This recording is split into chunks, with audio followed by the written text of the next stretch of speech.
Heisenberg conservative principal को कोई doubt है बेटा? तुम्हारी शीट के किसी क्वेश्चन में स्पेक्ट्रम में कोई डाउट? कोई भी क्वेश्चन, कोई तुम्हें ऐसा क्वेश्चन मिला? हाँ, ड्रॉबैक लिखने के लिए कहा था बोहर मॉडल के लिए।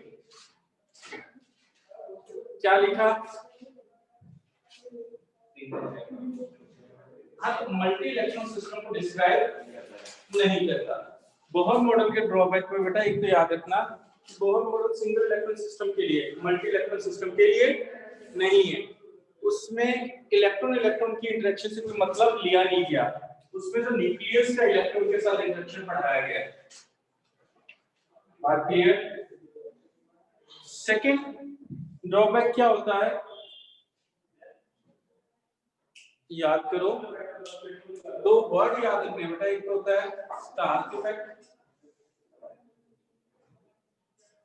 दूसरा होता है ज़ीमैन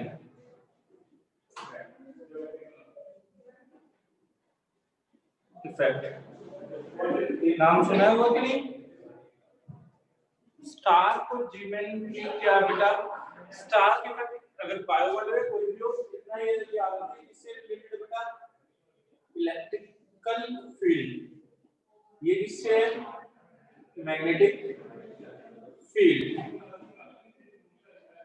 जब तुम कहते हो बेटा कि तुम्हें हाइड्रोजन का जब स्पेक्ट्रम पढ़ाया जाता है तो वो कहता है, मान लीजिए वो N1 = 1 से N2 = 5 में गए,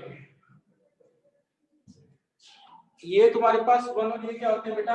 ऑर्बिट नंबर है। क्या है? Orbit number. ये ऑर्बिट 5th ऑर्बिट में गए, 1 से 5th में गए। अब वो कहता है कि जब 5th से 1 में आता तो तुम्हें क्या है, ये इंक्लाइन मिलता है 5th से 1, ऐसे 4 से 1 वाला क्या लो, 3 से 1 और 2 से 1।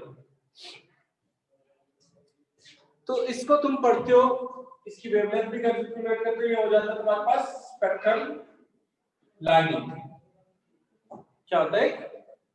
Spectral line. तुमने स्टेटमेंट पढ़ा हुआ देखा होगा, तुमने कहते हो कि जो स्पेक्ट्रल लाइन है वो मल्टीपल लाइंस में क्या हो जाती है? ब्रेक हो जाती है। किसमें हो जाती है? मल्टीपल लाइंस में ब्रेक हो जाती है। वो कितने लाइंस में ब्रेक होती है, क्यों होती है, वो तुम्हें फंडा बताना। अब देखिए बेटा, अब हम आज मॉडर्न एटॉमिक थ्योरी पढ़ लेंगे, श्रोडिंगर वेव मैकेनिकल मॉडल, जिसके अकॉर्डिंग हम क्या कहते हैं, n होता है, n = 1 है। जैसे ये इसको बोलते हैं शेल। शेल के अंदर तुम डिस्क्राइब क्या करते हो बेटा? सब शेल। और सब शेल के अंदर तुम डिस्क्राइब क्या करते हो बेटा? ऑर्बिटल। जैसे n = 1 है तो इसमें कहते हैं एक ही सब शेल होगी n = 1 के लिए, और इसको l = 0, तो कौन सी सब शेल होगी? s। और s में नंबर ऑफ ऑर्बिटल्स कितने बोलते हो बेटा? ऐसे n = 2 होगा तो तुम कहोगे कि इसमें सब शेल कितनी होंगी? 2 sn, और नंबर ऑफ ऑर्बिटल्स टोटल कितने हो जाएंगे? 4। 1 s के लिए, 3 p के लिए, क्योंकि नंबर ऑफ ऑर्बिटल्स होते हैं बेटा 2n + 1 इन अ सब शेल। और शेल में कितने होते हैं? शेल के लिए नंबर ऑफ ऑर्बिटल्स होते हैं n²।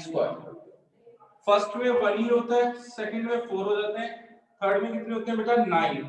n = 3 हो तो इसमें सब शेल 3 डिफाइन करते हो, s p d आ जाएगा। मान लीजिए, अभी नहीं पता लेकिन हम मान लेंगे यहाँ नंबर ऑफ ऑर्बिटल्स कितने आ जाएंगे बेटा? 9। 1 + 3 + 5, क्योंकि l की 0 है इसके लिए, p के लिए l क्या है? 1 है, और d के लिए l कितना है बेटा? 2। अब देखो तुमने क्या कहा, शेल के अंदर सब शेल के अंदर क्या कहा? ऑर्बिटल। तो ऑर्बिटल कहा, जब ऑर्बिटल कहा, जो भी कह लो बेटा ऑर्बिटल होता है, कह दिए, डिस्क्राइब करिए। अब तुमने कहा n = 5 है, उसमें जब हाइड्रोजन मॉडल में पढ़ते हो बेटा n के अंदर 5, वो 25 का स्क्वायर कितना होता है बेटा 25 ऑर्बिटल होते हैं। अब तुम क्या है इसको डिजेनरेट लेते हो जब सिंगल इलेक्ट्रॉन सिस्टम है। क्लियर है कि किसी भी ऑर्बिटल में सारे के सारे ऑर्बिटल्स की एनर्जी क्या है सेम है, लेकिन जैसे ही उसमें इलेक्ट्रिक फील्ड और मैग्नेटिक फील्ड लगाओगे तो तुम्हारे पास ये इलेक्ट्रॉन क्या है एक ऑर्बिटल में स्पेस में, ठीक है बेटा, उस स्पेस के अंदर इलेक्ट्रॉन है चार्ज पार्टिकल है, वो चार्ज पार्टिकल की डिफरेंट डायरेक्शन में डिफरेंट इंटरेक्शन होगी इलेक्ट्रिक फील्ड से, क्योंकि इलेक्ट्रिक फील्ड और मैग्नेटिक फील्ड क्या होते हैं बेटा वेक्टर क्वांटिटी होते हैं। तुम उस शेल के अंदर इलेक्ट्रॉन की अगर ऑर्बिटल के अंदर पोजीशन चेंज करोगे, अभी तुमने क्या ले लिया था s p d f को क्या ले लिया डिजेनरेट, s सब शेल को क्या ले लिया, लेकिन आगे जाके तुम पढ़ते हो मल्टी इलेक्ट्रॉन सिस्टम में क्या होता है s की एनर्जी सबसे कम क्योंकि s न्यूक्लियस के पास होता है, then p then d then f। तो मल्टी इलेक्ट्रॉन सिस्टम के लिए डिजेनरेसी किसके लिए लेते हो बेटा px py pz, इन सब शेल ऑर्बिटल्स की एनर्जी सेम लेते हो। d के पांचों के पांचों क्या लेते हो बेटा degenerate, dx square minus y square dz square dxy dyz dzx। Orientation different है इनकी, लेकिन इनको तुमने क्या लिया हुआ है सबशेल के अंदर डिजेनरेट लिया हुआ है। लेकिन अगर तुम इलेक्ट्रिक फील्ड और मैग्नेटिक फील्ड लगाओगे वो वेक्टर क्वांटिटी है, ये ऑर्बिटल्स का डिजेनरेसी लेवल क्या हो जाएगा, डिजेनरेसी लेवल ब्रेक हो जाएगा, टूट जाएगा। तो अब वो एनर्जी में थोड़ा थोड़ा डिफरेंस होगा, तो ये लाइन क्या होगा क्लोजली स्पेस लाइंस में क्या हो जाती है break. S P D F की एनर्जी में कोई ज्यादा डिफरेंस नहीं होता बेटा। ऐसे ही तुम्हारे पास क्या है px py और pz की उनमें स्पेस और एनर्जी में कोई ज्यादा फर्क नहीं पड़ेगा। क्लियर है, ये क्लोजली स्पेस लाइंस में ब्रेक होना इसको तुम क्या कहते हैं इलेक्ट्रिक फील्ड में ब्रेकिंग को क्या कहते हैं स्टार, मैग्नेटिक फील्ड में जी मैन। तुमने सुना भी होगा, तुमने कोऑर्डिनेशन केमिस्ट्री पढ़ा है बेटा, कोऑर्डिनेशन कंपाउंड पढ़ा है कि नहीं पढ़ा, तो तुम क्या करते हो डी की डिजेनरेसी ब्रेक नहीं करते T2G और EG, तो कब ब्रेक करते हो जब तुम कहते हो कि बाहर से लिगेंड आया, तो लिगेंड का तुम क्या डिफाइन करते हो इलेक्ट्रिक फील्ड ही तो डिफाइन करते हो कि इस डायरेक्शन में अप्रोच करेगा तो इलेक्ट्रॉन को इंटरेक्ट करेगा तो उनमें रिपल्शन क्या होगा ज्यादा होगा, अगर दूसरी डायरेक्शन से आएगा तो रिपल्शन क्या होगा कम होगा। टेट्राहेड्रल के लिए अलग स्प्लिटिंग पढ़ते हो स्प्लिटिंग एनर्जी, और ऑक्टाहेड्रल के लिए अलग पढ़ते हो, स्क्वाड्रेनल के लिए क्या पढ़ते हो अलग पढ़ते हो, और डिफरेंट लिगेंड के लिए क्या करते हो डिफरेंट। फिर तुम कहते हो ना कोई स्ट्रांग फील्ड लिगेंड है कोई वीक फील्ड लिगेंड है, इट मींस उसकी डेंसिटी से इलेक्ट्रिक फील्ड की डेंसिटी से मतलब होता है ना भाई कि वो चार्ज किस बॉडी पे रखा हुआ है। तो सिमिलरली मैंने एक ले गया बहुत लंबा ले गया इसको, अदरवाइज रटवानी में सिंपली खत्म कर देते हैं बेटा। इलेक्ट्रिक फील्ड में ब्रेकिंग स्टार, मैग्नेटिक फील्ड में जीमैन, लेकिन होता क्यों है। अब तुम 12th पास हो बेटा तो तुम्हें बताया जा सकता है और आराम से याद रहता है सर जब सिंगल इलेक्ट्रॉन सिस्टम है कोई बाहर से इलेक्ट्रिक फील्ड और मैग्नेटिक फील्ड लगाया था सिमेट्रिकल लगाया तो कोई फर्क ही नहीं पड़ेगा बेटा।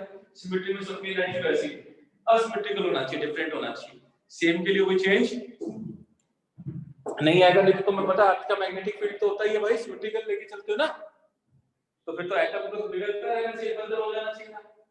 कोई कहता है कि कब वेरिएबल होगा, तो फील्ड अगर वेरिएबल होगा बेटा असिमेट्रिक फोर्स फील्ड लगाओगे इलेक्ट्रिक और मैग्नेटिक तभी स्प्लिटिंग होगी।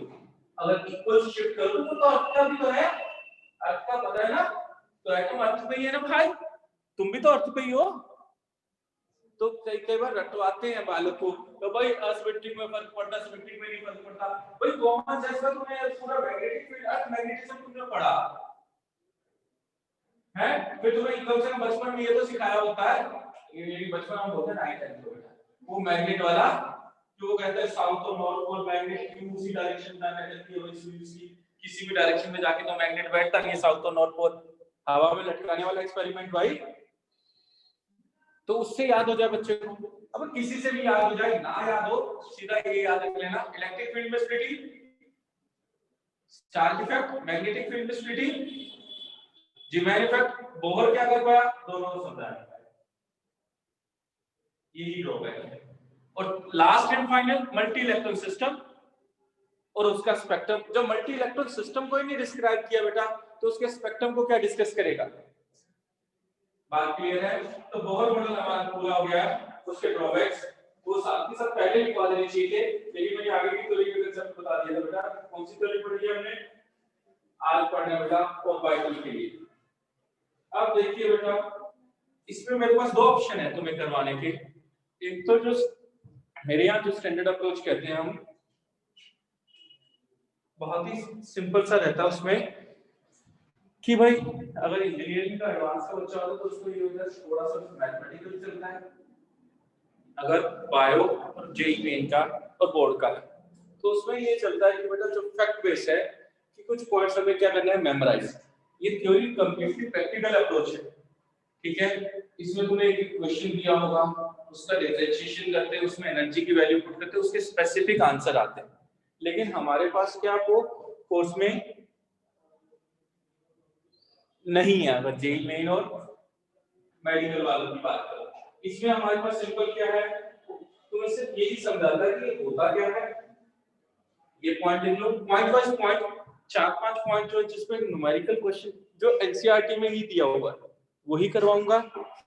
एक एडवांस का पहले से थोड़ा सा उतारना मत, कभी तुमसे पूछता हूँ और तुम्हें पता भी हो क्या नहीं, तो मुझे तुमने ये पैरामैग्नेटिक और डायमैग्नेटिक पढ़ा हुआ ना सब क्लास। अनपेड इलेक्ट्रॉन होता है, अनपेड इलेक्ट्रॉन होता है तो तुम कहते हो उसका क्या होता है, पैरामैग्नेटिक होता है, एक मैग्नेटिक मोमेंट होता है। कभी सुना है ना मैग्नेटिक मोमेंट, पैरामैग्नेटिक? तो उसके पीछे लॉजिक पता है?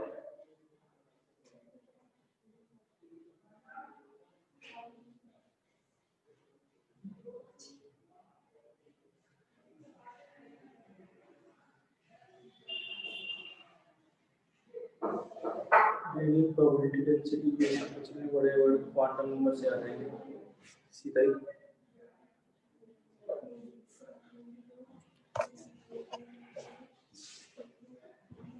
तो वर्ड लिख लिए बेटा। देखिए पहले तो मैं तुम्हारी शीट एनसीईआरटी और ये कंप्लीट करा के, कई बार बाई चांस अब तो इंग्लिश और इसका पेपर कंबाइन हो गया बेटा, नीट के इस बार के पेपर का लेवल नहीं था, तो कभी वो थोड़ा सा अपने, हम कहते हैं अपनी स्ट्रेंथ से बढ़कर कोई क्वेश्चन पूछ ले, तो उसके लिए भी हमें तैयार रहना होता है। एनसीईआरटी में जो थोड़ा बहुत रेडियल प्रोबेबिलिटी डेंसिटी फंक्शन, उसके बारे में थोड़ा सा जो दिया हुआ है, कुछ एक डायग्राम बने हुए हैं, उसका डिस्कशन करेंगे। पहले कहूँगा थोड़ा बहुत तुम देख के आना, ठीक है। मैं वर्ड टू वर्ड क्लियर कर दूंगा, जो तुम्हें कुछ भी पूछना हो कभी ये मत सोचना कि सर ये क्या किस टाइप का क्वेश्चन पूछ रहा हूँ मैं। हमारे यहाँ क्या था, क्वेश्चन पूछने में आदमी को बेशर्म होना चाहिए।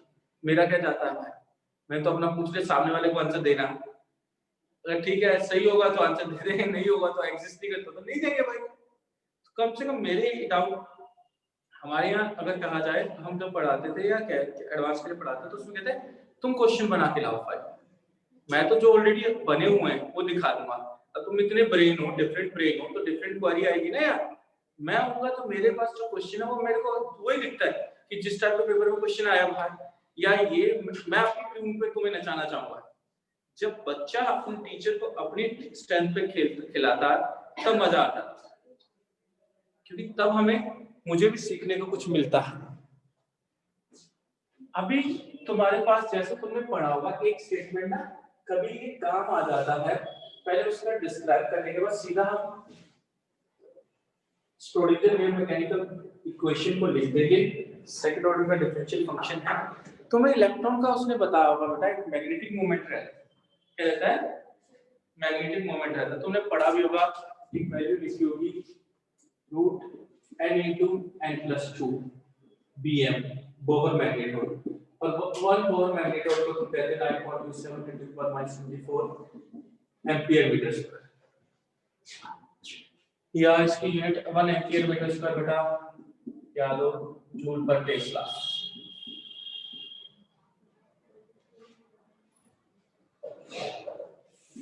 बेटा वो मैग्नेटिक मोमेंट तुम फिजिक्स में पढ़ते हो, एक तो पढ़ते हो टॉर्क से, टॉर्क होता है m cross b, m is the magnetic moment बेटा, b is magnetic field intensity, torque की यूनिट सबको पता होता है, r क्रॉस f होता है, तो फोर्स न्यूटन और R radius metre. Newton metre को क्या कहते हैं बेटा? जूल। टॉर्क की यूनिट क्या होती है? जूल होती है। मैग्नेटिक फील्ड की इंटेंसिटी की वैल्यू होती है बेटा टेस्ला। जूल पर टेस्ला क्या हो गया? मैग्नेटिक मोमेंट की। अदरवाइज तुमने वायर के लिए कभी पढ़ा हो मैग्नेटिक मोमेंट चार्ज पार्टिकल के लिए I * A IA, तो यहां से क्या आ जाता है? Ampere metre square. जो तुम्हें पढ़ना हो एम्पियर मीटर स्क्वायर ले लीजिए या जूल पर टेस्ला। इसको उतारना हो सिंपल आगे से ये कभी कोई भी तुम्हें कहता है कि इलेक्ट्रॉन के लिए मैग्नेटिक मोमेंट एक अनपेयर्ड इलेक्ट्रॉन होता है बेटा, उसके लिए क्या है? अगर नंबर ऑफ अनपेयर्ड इलेक्ट्रॉन बढ़ाते हो तो n * n+2 n की वैल्यू पुट कर देते हो, अपना आंसर निकाल देते हो। चाहे तुमने उसके अराउंड एटम रखे, केटाइन था या कुछ भी था, या कोई भी डिफरेंट मॉलिक्यूल में या कहीं भी कॉम्प्लेक्स में कहीं भी तुमने निकाला हो, कभी चेंज किया इसके फॉर्मूले को? नहीं किया ना। सिंपल तुमने क्या स्ट्रॉन्ग फील्ड और वीक फील्ड उससे तो कोई मतलब ही नहीं है, सिर्फ नंबर ऑफ अनपेयर्ड इलेक्ट्रॉन से मतलब है किसी के भी हो। तो कभी सोचा कि नंबर ऑफ अनपेयर्ड इलेक्ट्रॉन से हाँ मैग्नेटिक मोमेंट ये रहेगा? क्यों?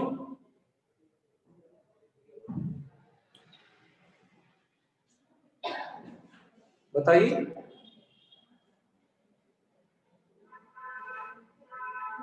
कोई आइडिया? कोई भी आइडिया होता है? वो मैग्नेटिक फील्ड जनरेट क्यों करे? मैग्नेटिक मोमेंट जनरेट क्यों करेगा? चलो ये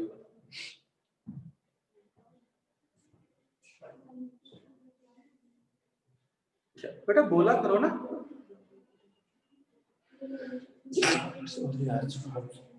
बताओ यार, कुछ भी बात करते हो। तुमने इलेक्ट्रोमैग्नेटिक इंडक्शन पढ़ा है? पढ़ा है ना? पढ़ा है। तुमने कहा कोई वायर में करंट जा रहा होता है तो मैग्नेटिक फील्ड जनरेट कर दिए कि नहीं? बायोट लॉ तो पढ़ जाओ, सब कुछ पढ़ा भाई। दो पैरेलल वायर में करंट जा रहा है तो वो आपस में क्या अट्रैक्ट भी कर सकते हैं, रिपेल भी कर सकते हैं। तो उसमें फोर्स भी पढ़ा हुआ I L × B। पढ़ा कि नहीं पढ़ा? तुमने सब कुछ पढ़ा हुआ। मैं तो सिंपल इतना नहीं चाहिए मुझे। सिंपली कोई भी चार्ज पार्टिकल मूव करता है बेटा तो उसके लिए करंट पढ़ते हैं ना तुम। I = क्या होता है? Q/T। भाई चार्ज पार्टिकल मूव करेगा तो करंट है। मूविंग चार्ज पार्टिकल क्या बेटा? करंट है ना। चार्ज पर यूनिट टाइम, पक्की बात है। किसी को कोई डाउट? ऐसे जब इलेक्ट्रॉन है बेटा वो क्या कर रहा है? मूव कर रहा है। अगर तुम सर्कुलर ऑर्बिट का कंसेप्ट नहीं चल रहे बॉल में तो E है, मैं मान लेता हूँ R रेडियस के पास में मूव कर रहा है। कितने रेडियस के कर रहा है कि नहीं कर रहा है? पक्की बात है। तो वेलोसिटी किससे जा रहा है? V से जा रहा है। तो उसके लिए बेटा I कितना होगा? सही में E/T, और T की वैल्यू क्या होगी बेटा? टाइम। तो कंप्लीट द सर्कल कितना देगा? 2πr/v। I कितना हो गया? EV/2πr हो जाएगा कि नहीं हो जाएगा? पक्की बात है ना बेटा। यही तुम्हारे पास IA क्या होता? मैग्नेटिक मोमेंट होता क्या नहीं होता? एरिया सर्कुलर पाथ कितना होगा भाई? πr²। EV/2πr × πr²। तो ये πr से पाई का जगह तो क्या रह गया? EVR/2 रह गया कि नहीं रह गया? भाई रह गया कि नहीं रह गया? इसको m से ऊपर नीचे मल्टीप्लाई करूं तो ये क्या हो जाएगा? E/2π E/2m × mvr। mvr क्या होता है? कांस्टेंट वैल्यू है कि नहीं है? NH/2π है कि नहीं? अब ये क्या वेक्टर होता है? m तो वेक्टर ही होता है ना भाई, तो इसका वेक्टर सम लेते हो बेटा, उससे चेंज हो जाता है, बस फॉर्मूला उस फॉर्म में बन जाता है। अदरवाइज ये कांस्टेंट वैल्यू देखोगे ना EH/4πm। समझ में आएगा? अब कहीं का भी हो तुम्हें उसकी रेडियस वेलोसिटी पे डिपेंड करा, इलेक्ट्रॉन की नहीं करा ना भाई। इलेक्ट्रॉन कहीं का भी ले लो, अब ऑर्बिट फर्स्ट में हो, सेकंड में हो या थर्ड में, कहीं फर्क नहीं पड़ता ना। किसके भी वो फोर्स फील्ड में होता, तुम्हें कोई फर्क पड़ता है? बता दो, तुमने कैलकुलेट किया भाई, डी ब्लॉक में किया होगा, नहीं तो कोऑर्डिनेशन कंपाउंड में तो कोई टेबल तो बनाई होगी। Root n into n plus 2 वाली, एक अनपेड इलेक्ट्रॉन है, फिर रूट 3, दो अनपेड इलेक्ट्रॉन है, वो भी यहीं डटवाऊंगा 8, 3 है तो 15 भाई अंडर रूट 15, 4 है तो 24, अंडर रूट 5 है 35, 6 है तो रूट 48। तुम्हारे केस में 6 से ज्यादा आते हैं, तुम्हारे किसी भी केस में 6 से ज्यादा वाला का एग्जांपल ही नहीं है तुम्हारे केस में। वैसे तो है, तुम्हारे केस में क्यों नहीं है, चलो ये बताओ। तो कुछ आइडिया लगा, हम मैग्नेटिक मोमेंट जो भी लेंगे बेटा फिक्स वैल्यू ले लेंगे। रूट एन इंटू का भी तुमसे कहे तो भाई कहीं भी पोजीशन कहीं भी हो, पूरी केमिस्ट्री में जहां भी तुम्हें पढ़ना है, सिर्फ उसका तुम्हें कैलकुलेशन करना हो तो तुम क्या लेते हो, सिर्फ तुम्हें नंबर ऑफ अनपेड इलेक्ट्रॉन से मतलब। क्यों है कैसे है उससे कोई मतलब नहीं है, किसी भी ऑर्बिट का कोई फर्क नहीं पड़ता। तो तुम्हें दिखा दिया, जो चीज पहले दिखा के कोई पता होना चाहिए, अपना काम वो है। बोर्ड पे तुम्हें देख के, तुम्हारी शक्ल देख के लिखवा इसलिए था कि तुम घबरा जाओगे कि इतना हैवी क्या है। आउटपुट तो याद रख सकते हो ना भाई, और आउटपुट ही तुम्हें याद रखना है, लेकिन मेंटली अगर कभी अच्छा क्वेश्चन ऑब्जेक्टिव में आ जाए तो हम उसके लिए पढ़ा हुआ होता है ना, कोई उसकी हिंट देता है तो हम रिकॉल कर सकते हैं। अगर हमने बिल्कुल ब्लैंक होते हैं तो हिंट किस बारे में बोल रहा है हमें कुछ पता ही नहीं चलता बेटा, ठीक है। इसलिए कुछ चीजों के लिए मेरा हिंट देना भी मैं उसमें फ्री हो जाता हूँ भाई। तो कभी कभार थोड़ा बहुत तो बताया था, उसमें ऑप्शन देख के तुम कर लेते तो तुम्हारा हो जाता। अब ये है आज का कार्यक्रम। एक तो है क्वेश्चन तुम्हारे पास है बेटा, हमें इस टॉपिक में जो मॉडल एटॉमिक मॉडल है, जिसको तुम कई नाम देते हो, एक तो क्या देते हो बेटा, वेव मैकेनिकल मॉडल, एक मॉडर्न एटॉमिक कंसेप्ट अप्रोच कह लो, third Schrodinger wave mechanical model. ये श्रोडिंगर वेव मैकेनिकल मॉडल आया किससे बेटा, श्रोडिंगर वेव इक्वेशन का सॉल्यूशन, श्रोडिंगर वेव इक्वेशन का सॉल्यूशन है। इन सबका बेस दो थ्योरी पर है बेटा, एक तो नाम सुना होगा तुमने डी ब्रॉगली ड्यूल कैरेक्टर, और एक हाइजेनबर्ग अनसर्टेनिटी प्रिंसिपल। ये दो हैं बेस, इसी के बेसिस पर बेटा हम क्या कहते हैं, प्रोबेबिलिटी ऑफ इलेक्ट्रॉन फाइंडिंग। हम प्रोबेबिलिटी ऑफ इलेक्ट्रॉन फाइंडिंग की बात करते हैं बेटा, कभी भी हम एग्जैक्ट की बात नहीं करेंगे। किसकी बात करेंगे, प्रोबेबिलिटी ऑफ इलेक्ट्रॉन फाइंडिंग। क्योंकि हाइजेनबर्ग ने क्या कहा है, तुम पोजीशन इनटू मोमेंटम कभी भी H.45 कभी भी एरर फ्री कैलकुलेट नहीं कर सकते। अगर तुम्हारे पास पोजीशन में एरर है तो मोमेंटम एक्यूरेट है, मोमेंटम में एरर है तो पोजीशन एक्यूरेट है, ठीक है। दोनों एक्यूरेटली क्यों नहीं कैलकुलेट कर सकते, ये तुमको कल बताया भी था। कोई भी चीज देखते हो तो बेटा, तो उसके लिए अपनी क्या है, लाइट के इंटरेक्शन से देखते हो। लाइट तुमने अपनी आंखों से लाइट जाती है, उससे इंटरेक्ट करके आती है, तभी तुम्हें पता चलता है। अब जो छोटा पार्टिकल होता है इलेक्ट्रॉन जैसे, तो उसके क्या वेव इंटरेक्ट करेगी, या तो उसकी पोजीशन चेंज कर देगी, या क्या कर देगा, अगर पोजीशन चेंज नहीं करते तो उसका क्या चेंज करेगी बेटा, मोमेंटम। क्योंकि इलेक्ट्रॉन छोटे पार्टिकल, उसकी एनर्जी उसी के ऑर्डर की होगी ना। अब हमसे लाइट टकराती है तो हमारी एनर्जी में कोई चेंज नहीं करती, या डिस्प्लेसमेंट। तो एरर क्या है हमारे केस में, क्या है, नेग्लिजिबल है। लेकिन इलेक्ट्रॉन छोटा पार्टिकल होता है, उसके केस में एरर क्या है, सिग्निफिकेंट है। भाई वो कॉमन सेंस है। अब वो तो जैसे देखो ना, अंबानी है, उसको 1 लाख रुपए का घाटा पड़ जाएगा तो क्या फर्क पड़ेगा, तो बड़े में छोटे चेंज से कोई फर्क नहीं पड़ा ना, तो तुम कहोगे मना कर दोगे। अगर यही तुम्हें कहा कि तुम्हें 1 लाख रुपया घाटा पड़ जाए, तो तुम्हें साल भर के लिए जो पेरेंट्स ने खर्चा दिया भाई, वो एक ही दिन में गायब हो जाए, तो पूरा साल निकालना मुश्किल हो जाएगा ना। तो तुम्हारे लिए तो सिग्निफिकेंट दूसरे दिखेगा ना, तो वो वाली बात होती है। इलेक्ट्रॉन के लिए वो एरर है भाई, इसलिए इलेक्ट्रॉन की हम फाइंडिंग प्रोबेबिलिटी का डिस्कशन करेंगे, एग्जैक्ट का नहीं करेंगे। तो इट मींस क्या, वो गलत है, एरर है कि नहीं, बात क्लियर है। तो फाइंडिंग प्रोबेबिलिटी ऑफ इलेक्ट्रॉन, इसी को तुम क्या बोलते हो बेटा, ऑर्बिटल। तो ऑर्बिटल कंसेप्ट इंट्रोड्यूस किया। अब ऑर्बिटल कंसेप्ट इंट्रोड्यूस तो कर दिया, अब ऑर्बिटल एक्चुअली में क्या है, सॉल्यूशन है बेटा। ऑर्बिटल इस इक्वेशन का सॉल्यूशन है, श्रोडिंगर वेव इक्वेशन का सॉल्यूशन।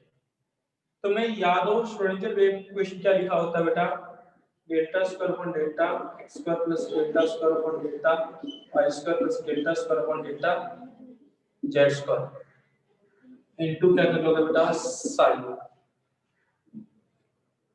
साई इलेक्ट्रॉन के साथ एसोसिएटेड psi। इसको अभी प्रूव कर देंगे। इसको वेव फंक्शन मान लिया बेटा रैंडम, जैसे तुम y equal to sin omega t लिखते ही हो ना, y मान लेते हो। ऐसे वेव इलेक्ट्रॉन अगर स्पेस में है न्यूक्लियस के अराउंड, तो उसके साथ मैथमेटिकली एक फंक्शन एसोसिएटेड मान लिया बेटा साई। क्या मान लिया, साई। और स्पेस का जो वेक्टर होता है बेटा, रेडियल वेक्टर होता है r x i cap y j cap z k cap. इसका हमने कल लास्ट क्लास में डेरिवेशन भी करवाया था। क्या आता है बेटा, 8 पाई स्क्वायर। बताइए डेरिवेशन याद है कुछ इसमें तुम्हें आज बेटा? 8 पाई स्क्वायर m, यह भी डिराइव हो जाएगा। तुम्हें कोई भी श्रोडिंगर वेव इक्वेशन के लिए e minus b into psi equal to 0। E यहाँ टोटल एनर्जी है, b पोटेंशियल एनर्जी है, h प्लांट कांस्टेंट। तुम में से मैंने कहा था कोई भी एक स्टैंडिंग वेव की इक्वेशन बता दो बेटा, कोई भी, तो ये इक्वेशन आ जाएगी, कोई भी रैंडमली। इसलिए हम याद भी रखते होते बेटा इस इक्वेशन को, तुम कोई भी इक्वेशन बोलोगे उससे ये इक्वेशन आ जाएगी। बोल कोई भी स्टैंडिंग वेव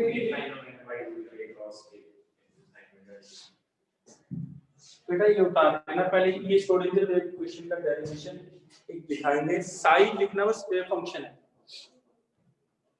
इसका तुम्हें पता हो एनसीईआरटी में लेवल पे कम से कम ये तो याद करवाते हैं कि साई का फिजिकल मीनिंग कुछ भी नहीं है बेटा। ये तो बताया था ना, साई का कोई मतलब नहीं होता, साई स्क्वायर का मतलब होता है। साई स्क्वायर क्या बताता है, क्या बताता है यार? कम से कम ये नीट में ये क्वेश्चन तो फिक्स आता ही है, हमने भी पढ़ा है और तरह से पढ़ाया भी हमारी।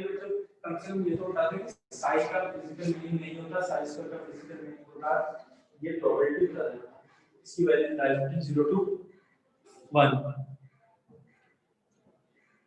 तो तुमने नोड एंटी नोड सुने हुए हैं? वेव के लिए तो सुने होते हैं ना, node place where electron finding probability 0। Radial node होता है between two orbital, where electron finding probability 0 आएगी, वो रेडियल नोड है। In a orbital as plane where electron finding probability 0, उसको हम क्या कहते हैं, एंगुलर नोड। रेडियल नोड से डिस्टेंस हो गया, एंगुलर नोड क्या हो गया, एंगल। साइड जो वेव फंक्शन होता है ना, ये दो पार्ट में होता है बेटा, एक तो इसका रेडियल वेक्टर होता है, एक क्या होता है, एंगुलर वेक्टर। एक्चुअली क्या है, हमारी गलती है बेटा, तुम जाओ बीच में एक सोमरफेल्ड मॉडल आता, क्या था सोमरफेल्ड। अच्छा तुमने कभी नाम किसी ने लिया ही नहीं होगा सच। उस केस में तुमने सोमरफेल्ड नाम सुना होगा, quantum number second, angular quantum number किसने दिया, सोमरफेल्ड ने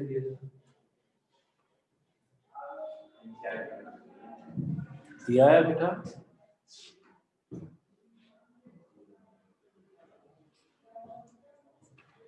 कम से कम ये याद रखना, स्टूडेंट वेव मैकेनिकल मॉडल में दो कंसेप्ट को यूज करता है, एक डी ब्रोगली ड्यूल करेक्टर है, हाइजेनबर्ग अनसर्टेनिटी प्रिंसिपल, इसको वेव मैकेनिकल मॉडल भी बोल देते हैं, मॉडर्न एटॉमिक कंसेप्ट भी बोल देते हैं भाई,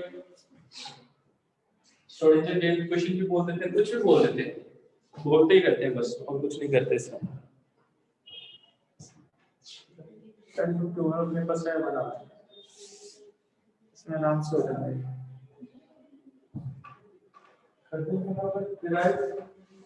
बेटा। तुमने पढ़ा था इलेक्ट्रॉन एक ऑर्बिटल में जैसे बोर ने तो बताया मूव कर रहा है तो उसकी एनर्जी क्या रहती है, तो इलेक्ट्रॉन अब तुमने डी ब्रोगली में मान लिया पार्टिकल है, तो उसके साथ एक मेटल वेव भी एसोसिएटेड है ड्यूल करेक्टर होने के कारण बेटा, तो उसके साथ इलेक्ट्रॉन के साथ जो वेव रहेगी वो क्या रहेगी, कांस्टेंट रहेगी, एक पर्टिकुलर स्पेस में तो वो चेंज नहीं होगी। तुम एक ऐसी पढ़ते हो बेटा, फिजिक्स में लिख लेते हो y a sin omega t,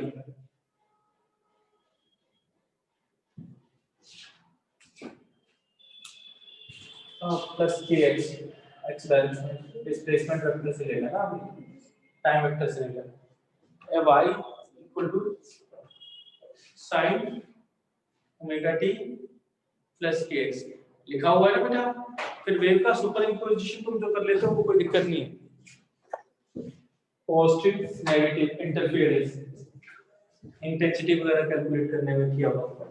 अब y equal to sin omega t plus k x आ गया कि नहीं आ गया बेटा। तो इसमें तुमने क्या कहा, जब कहां जा रही थी बेटा, x डायरेक्शन में जाना था कि नहीं जाना था, y में एम्पलीट्यूड है तो दिक्कत तो नहीं है, तो dy ओवर dx कहूं तो क्या होएगा बेटा,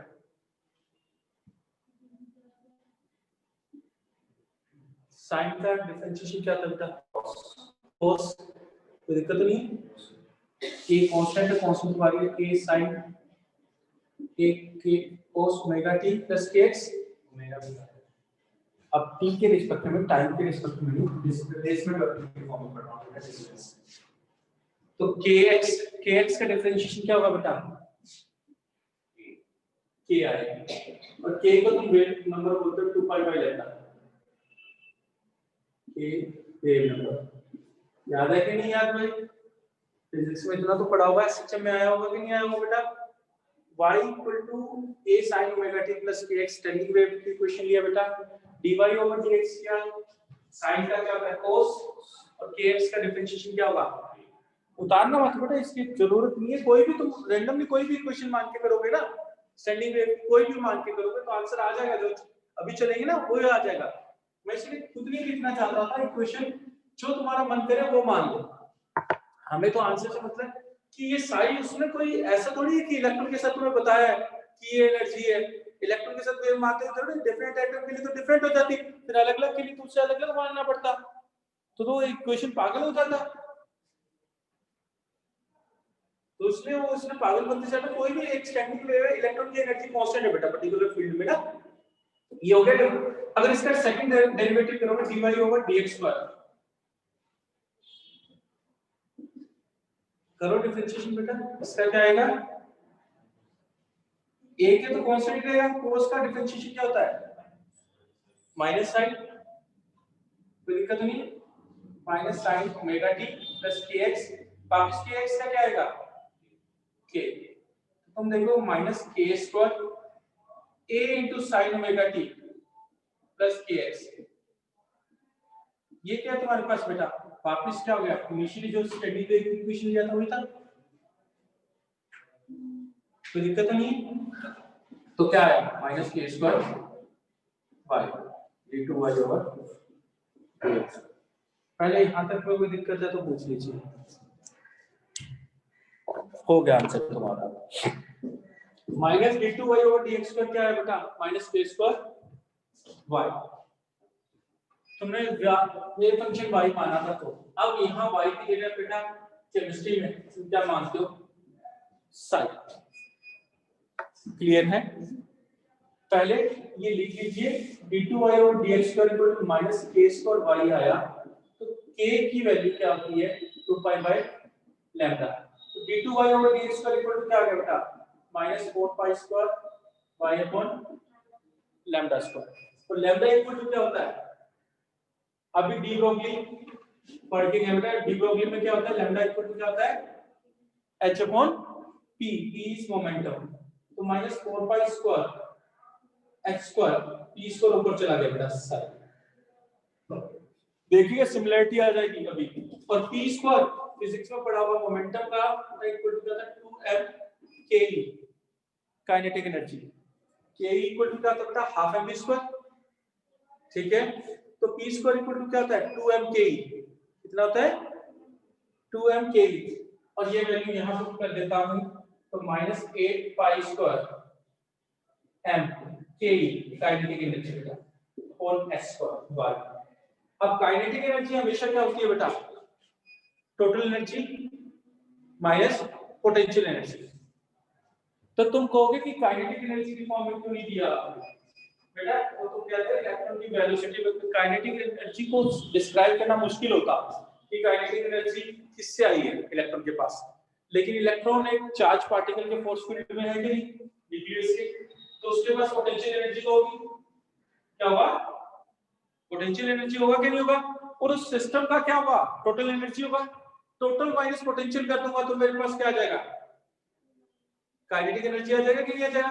तो देखिए वो इक्वेशन बन गया बेटा minus 8 pi square m ke, के की वैल्यू क्या लिखूं e माइनस v, और फिर उसको इस साइड लाके जोड़ दूंगा तो ये इक्वेशन बन जाएगी।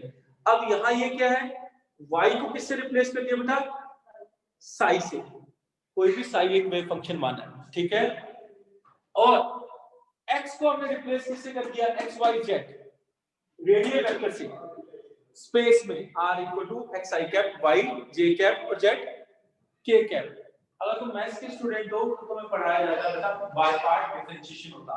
बाय पार्ट डिफरेंशिएशन का मतलब क्या होता है बेटा, कोई फंक्शन दो पे डिपेंड कर रहा है बेटा, तो दोनों का साइमल्टेनियसली तुम वेरिएशन नहीं चेक कर सकते बेटा। तो तुम क्या कहते हो, अगर कोई फंक्शन दो पे दो या दो से तीन से चार कितने वेरिएबल पे डिपेंड करता होता है, मोर देन वन वेरिएबल पे डिपेंड करता होता है, तो तुम क्या होता है उसके नियर बाय आंसर निकालने के लिए क्या करते हो, पहले एक के रिस्पेक्ट में डिफरेंशिएशन चेंज, दूसरे को क्या मानते हो बेटा कांस्टेंट, यूवी रूल पढ़ा है कि नहीं पढ़ा, पढ़ा है। तो तुम क्या कहते हो अगर y इक्वल टू ऐसे मान लेते हो uv, तो तुम्हें कहते हैं dy निकालना y में चेंज निकालना है, तो तुम क्या कहते हो भाई u dv plus v dv, इसको कहते हैं बाय पार्ट्स डिफरेंशिएशन। क्या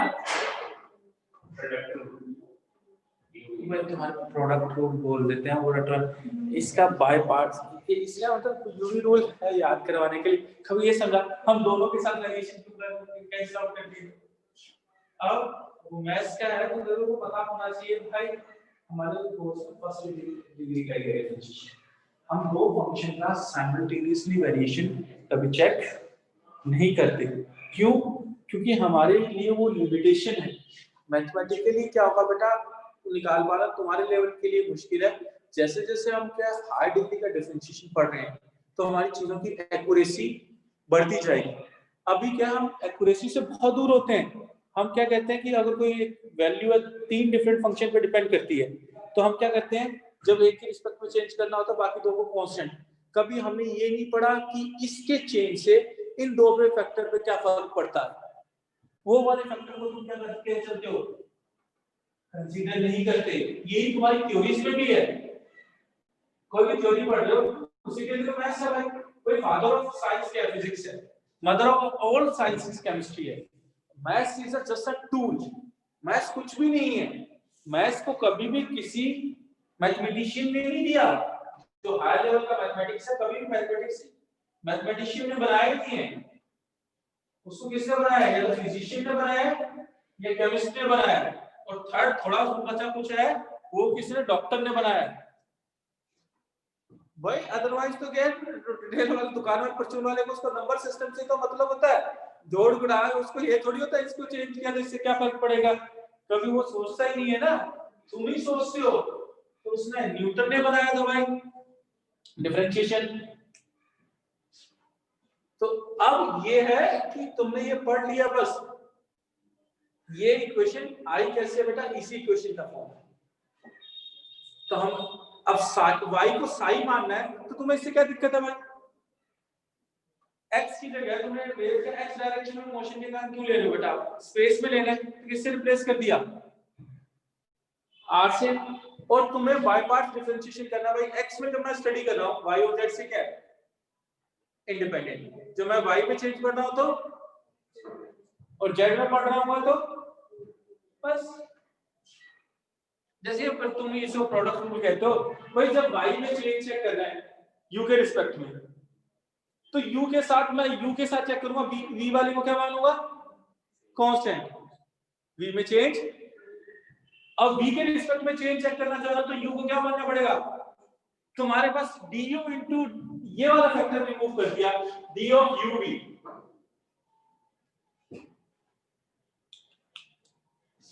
कर दिया ना। तो तुमने पूछा क्यों नहीं कभी ये क्यों नहीं होता भाई? तो वही तुम्हारी लिमिटेशन। अभी के लिए एनसीईआरटी में बेटा तुम्हें इसके ऊपर थोड़ा बहुत जो लिखा हुआ पहले वो पढ़ के आना, क्योंकि फिर मैथ्स का इसको तो मैं बता दूंगा, समझा दूंगा। सिंपल सी बात है कि वो कहते हैं कि कंटिन्यूअस होना चाहिए। साई हमेशा क्या आएगा बेटा? कंटिन्यूअस फंक्शन है, ब्रेक नहीं होता। ठीक है, तुम ऑर्बिटल की जो भी तुम एक डायग्राम शेप बनाते हो ना, एक कंटिन्यूअस शेप बनाओ, उसको ब्रेक नहीं पड़ो। फिर ये आएगा कि एक ऑर्बिटल आया, उसका पहल वो तब इनफाइनाइट तक ही रहेगा इलेक्ट्रॉन, उस ऑर्बिटल का एग्जिस्टेंस 0 से लेकर इंफिनिटी तक रहेगा। लेकिन जहां मैक्सिमम एग्जिस्टेंस की प्रोबेबिलिटी होगी वही ऑर्बिटल बोल देते हैं। लेकिन वो वेव फंक्शन कभी डिमिनिश नहीं होता बेटा, क्योंकि कंटीन्यूअस वेव फंक्शन है तो ये रहेगा ही, इसको गायब नहीं कर सकते। लेकिन जैसे तुम्हारे पास फर्स्ट वेव फंक्शन के बाद सेकंड इंट्रोड्यूस होगा, एक ऑर्बिटल के बाद सेकंड ऑर्बिटल उसी एटम के अंदर आता है, तो जब तक तुम फर्स्ट ऑर्बिटल को क्लोज नहीं करोगे तो सेकंड ऑर्बिटल को स्टार्ट नहीं बता सकते, सेकंड को नहीं बता सकते। क्यों? पहला एक इलेक्ट्रॉन आएगा, चलो मैं तुम्हें समझाता हूं कि आएगा तो बेटा उस वेव फंक्शन है, उसके अलावा इलेक्ट्रॉन के चार्ज फील्ड है, फोर्स फील्ड रहेगा, उसके अलावा दूसरा इलेक्ट्रॉन आएगा तो वो उससे इंटरेक्ट करेगा। दूसरा क्या करेगा? इंटरेक्ट। तो तुम्हें एक वो भी फंडा पता होगा, तुमने पढ़ा हो एक ही ऑर्बिटल में 2 इलेक्ट्रॉन लेते हो बेटा। कितने इलेक्ट्रॉन लेते हो? और दोनों की स्पिन क्या लेते हो? अपोजिट। सेम स्पिन के नहीं लेते ना। तो अभी थोड़ी देर पहले बताया था मैंने, इलेक्ट्रॉन के साथ एसोसिएटेड मैग्नेटिक फील्ड आ गया, मैग्नेटिक मोमेंट आ गया, वो या तो उसका मैग्नीट्यूड तो फिक्स होगा, उसकी डायरेक्शन होगी, या तो क्या होगा? साउथ पोल, या क्या होगा? नॉर्थ होगा। कि इलेक्ट्रॉन क्लॉकवाइज जा रहा होगा या क्या जा रहा होगा? तो अपनी ओन एक्सिस क्लॉकवाइज जाएगा या कोई दिक्कत तो नहीं है। तो जो क्लॉकवाइज जा रहा होगा उसका फोर्स फील्ड तुमने क्या वो मानते हो ना, साउथ मान लेते हो। एंटी क्लॉकवाइज जाता तो क्या मानते? अब पेयर में क्यों एग्जिस्ट करते हैं? साउथ के अराउंड क्या आएगा? नॉर्थ आएगा ना, ये नॉर्थ के अराउंड क्या आएगा? सिमिलर मैग्नेटिक पोल में क्या होगा? रिपल्शन होता है। इसलिए तुम क्या कर लेते हो, एक के अराउंड क्या दूसरा फिक्स करते हो कि ऑर्बिटल में। बात समझे कि नहीं समझे? अब फिर तुमने क्या था, वो hoods rule of maximum spin multiplicity पढ़ा हुआ कि नहीं पढ़ा हुआ? पढ़ा है कि नहीं पढ़ा भाई? तुम कहते हो एक ही और पहली एक सबशेल में सारे ऑर्बिटल्स को क्या रखते हैं बेटा? हाफ फिल्ड, पेयरिंग नहीं करते। फिर तुमने कोऑर्डिनेशन कंपाउंड भी पढ़ा हुआ है, तुमने इलेक्ट्रॉन की पेयरिंग करके तुमने कहा पेयरिंग एनर्जी से होती है, कब फील्ड में पेयरिंग होगा कब नहीं होगा, ऐसी बड़ी-बड़ी बातें की जाती हैं, बड़ी-बड़ी लगती है ना कि कब पेयरिंग एनर्जी मिलेगा कब नहीं मिलेगा। लेकिन अगर थोड़ा सा कंसेप्ट पता हो कि सिंपल सी बात है, इलेक्ट्रॉन के साथ ये तो कर लिया, अभी कर लिया भाई, फील्ड एसोसिएटेड है मैग्नेटिक फील्ड, उसकी स्ट्रेंथ है कि नहीं है भाई? दूसरे का काउंटर आएगा कि नहीं आएगा? तो अब तुम पेयरिंग करते हो तो सिमिलर चार्ज एक ही ऑर्बिटल में दूसरा इलेक्ट्रॉन रखने आ रहे हो बेटा, सिमिलर चार्जेस में क्या होता? रिपल्शन होता कि नहीं होता? इस रिपल्शन इलेक्ट्रिक फील्ड के रिपल्शन को ओवरकम किससे करना होगा? पेयरिंग से। अब स्पिन पेयर्ड रहते हैं ना बेटा, अब तुम उसमें मैग्नेटिक फील्ड भी अपोजिट कर लो और इलेक्ट्रॉन की इंटरेक्शन तो तुम तो भाग हो जाओगे भाई, है? लेकिन फिर इसके इलेक्ट्रोस्टैटिक रिपल्शन ओवरकम करने के लिए पेयरिंग एनर्जी चाहिए कि नहीं चाहिए भाई? एक ही प्लेस पे दूसरा इलेक्ट्रॉन रखने के लिए एनर्जी चाहिए कि नहीं चाहिए? कुछ उसे मैग्नेटिक फील्ड से तो मिलेगी, अपोजिट अट्रैक्ट ईच अदर भाई, फील्ड वो बांध के रख लेंगे, लेकिन पहले तो पास लाना पड़ेगा ना। सबसे पहले इंटरेक्शन तो क्या होगी? सिमिलर चार्जेस की होगी कि नहीं होगी? तो इसके लिए पेयरिंग एनर्जी चाहिए कि नहीं चाहिए? तो क्यों पता लेना भाई? तुम्हें पता है कि मैं इलेक्ट्रॉन भाई तुम्हारा पहले ऑर्बिटल में रखा हुआ है कि नहीं रखा हुआ? दूसरा कहां हो? सिमिलर एनर्जी का तो ही ये ऑर्बिटल में कोई आया याद देखो, बात क्लियर है? तो एनर्जी पे कोई फर्क नहीं पड़ेगा। तो सिस्टम की स्टेबिलिटी कितनी होती है? तो मैक्सिमम क्या रखनी है? स्टेबिलिटी। तो रिपल्शन क्या रखोगे? लीस्ट। तो पेन क्यों करोगे? अब मजबूरी हो जाती है, जितने सिंगुलर एनर्जी है सारी बदी, अब इलेक्ट्रॉन की पेयरिंग तो करनी पड़ेगी भाई। अब हाई एनर्जी वाले में रखने से अच्छा तो कम एनर्जी वाले में, अगर पेयरिंग में काम चल रहा है कम एनर्जी में, वही रह के कर लेते हैं पेयरिंग। बात क्लियर है? तो ऐसा कुछ आएगा तो अभी एक एक पॉइंट लिखूंगा। पहले तो ये समझ गए इलेक्ट्रॉन के साथ एसोसिएटेड क्या है? स्टैंडिंग वेव इक्वेशन है। तो स्टैंडिंग वेव का डबल डिफरेंशिएशन किया बेटा, उससे इक्वेशन आ जाएगी d2। इसकी ओवरऑल लिखना होता है, हम ऐसे लिखते हैं बेटा d2 sine square upon dr square, ठीक है, plus 8 pi square m upon x square e minus b sine. और ये साइन को भी हम गायब कर देते हैं बेटा, साइन को बाहर ही लिख देते हैं, 8 pi square m x square e minus b equal to 0। E total energy है, V पोटेंशियल एनर्जी, बस इतना पता होना चाहिए तुम्हारे यहाँ। ये इसको ओपन करके मैथमेटिकली ये लिखा होता है। मैथ्स का स्टूडेंट है तो ये तो पता होगा, इसको लाप्लासियन ऑपरेटर बोलते हैं बेटा। मैथ्स में क्या है, पार्ट पार्ट्स क्या होता है, लैग्रांज और उसमें थ्योरम में पढ़ लिया होगा, इनवैल्यू थ्योरम में, एलिमेंट्री में बेटा, delta upon delta x plus delta upon delta y plus delta upon delta z। इसको किससे लिखते हैं? इस डेटा स्कूल वाले से।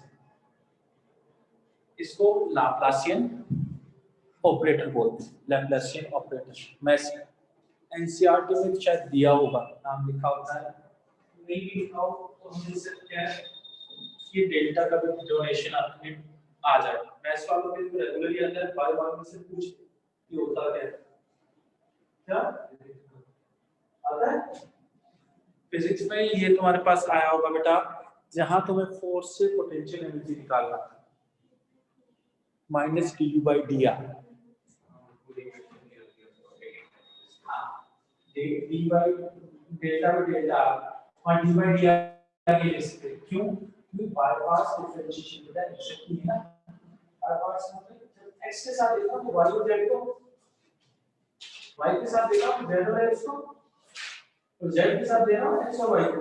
अदरवाइज क्या होता, अगर एग्जैक्ट डिफरेंशिएशन होता तो बेटा उसमें क्या क्या पेयर होते थे, पहले तो बीच होते थे, फिर दोनों की पेयरिंग का होता, x y का वेरिएशन भी हो सकता है, x z का तो वेरिएशन हो सकता है वेरिएबल का, और y z का भी हो सकता है।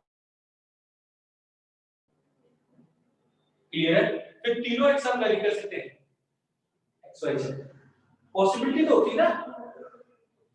बात समझे कि नहीं समझे? जैसे तुम्हारी परफॉर्मेंस ही ले लो, पेपर में तीनों सब्जेक्ट के ऊपर डिपेंड करती है। तुम कहते हो अभी तो हम ये करना इंडिविजुअल है, फिजिक्स केमिस्ट्री और बायो, या फिजिक्स केमिस्ट्री मैथ इंडिविजुअल है ना, तुम कहोगे। लेकिन पेपर में तुम देखो, तुमने कभी ये देखा कि तुम्हारा इंपैक्ट पड़ता है? अगर पहला पेपर फिजिक्स का हुआ या किसी का, अगर वो अच्छा हो जाता तो दूसरे अपने दोनों अच्छे हो जाते हैं ना। कभी ये देखा उसका वेरिएशन, अगर एक ही पहले में यानी जो तुम्हारा सबसे स्ट्रॉन्ग पेपर था उसी की हालत खराब हो जाए तो तुम्हें आता जाता तो थोड़ा सा भी सब्जेक्ट मान लीजिए, तो जिसका दूसरे वाला पेपर कितना भी आसान हो तो उसमें उतनी परफॉर्मेंस नहीं आएगी। कभी उसके वैल्यूएशन को चेक किया नहीं किया, उसको पढ़ते नहीं है। कभी ये कहा कि इंडिविजुअली मैं ट्राई करूंगा कि एक पेपर का इम्पैक्ट दूसरे पेपर में ना पड़े। ये कर पाना बहुत मुश्किल है बेटा, और सबके लिए यही इम्पैक्ट क्या होता है, अलग अलग होता है। और इस इम्पैक्ट को मिनिमाइज करना, यहाँ भी यही रहता है फंक्शंस का। उसमें क्या है, मैटर के अंदर उसकी प्रॉपर्टीज हैं डिफरेंट के साथ डिफरेंट वेरिएशन, लेकिन उतना नियर बाय नहीं जाना तुम्हें। ये बात क्लियर होगी? एक सिंपल इक्वेशन है, इसके लिए सिर्फ एक स्टेटमेंट लिख लीजिए, this is second degree differential equation. कितने डिग्री की डिफरेंशियल इक्वेशन है बेटा? Second degree. बायो वालों के लिए इतना ही पूछ सकता है, कौन से ऑर्डर की डिफरेंशियल इक्वेशन है? सेकंड। कैसे याद रखना है भाई? डेल्टा के ऊपर क्या है, नंबर जितना लगा होता है बेटा उतनी डिग्री की इक्वेशन होती है। 1 है तो फर्स्ट डिग्री का डिफरेंशिएशन है, 2 है तो सेकंड डिग्री का, यानी कि सेकंड का मतलब क्या हुआ, एक फंक्शन है, फिर उसका डिफरेंशिएशन किया फर्स्ट डिग्री, फिर उस डिफरेंशिएशन का डिफरेंशिएशन किया तो क्या है डिग्री। बात क्लियर है? उसके बाद सेकंड डिग्री और क्या थर्ड इसमें पॉइंट सेकंड डिग्री की डिफरेंशियल इक्वेशन होगा एक, ठीक है बेटा। फिर साई इज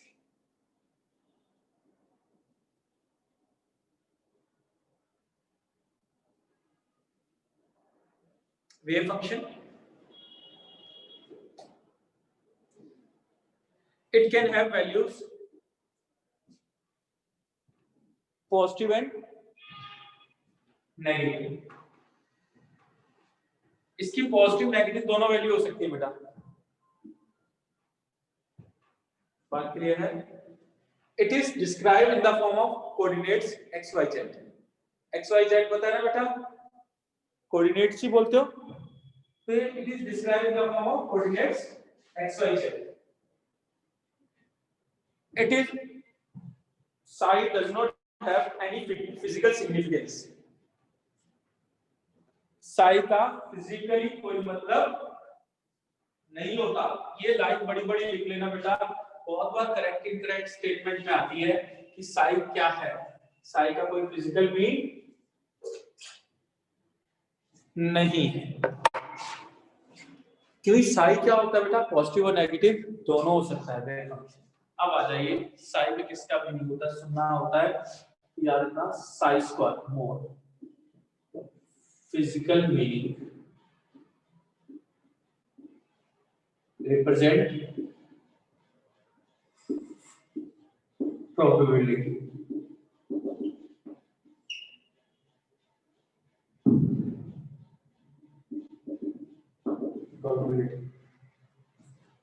psi का फिजिकल मीनिंग नहीं है बेटा, psi स्क्वायर का फिजिकल मीनिंग है, ये क्या बताता है, प्रोबेबिलिटी। और इसकी value psi square lies between 0 to 1। इसलिए जब भी तुम्हें क्या होता है बेटा, psi स्क्वायर 0 होगा तो वहां क्या होगा, इलेक्ट्रॉन फाइंडिंग प्रोबेबिलिटी क्या होगी, 0।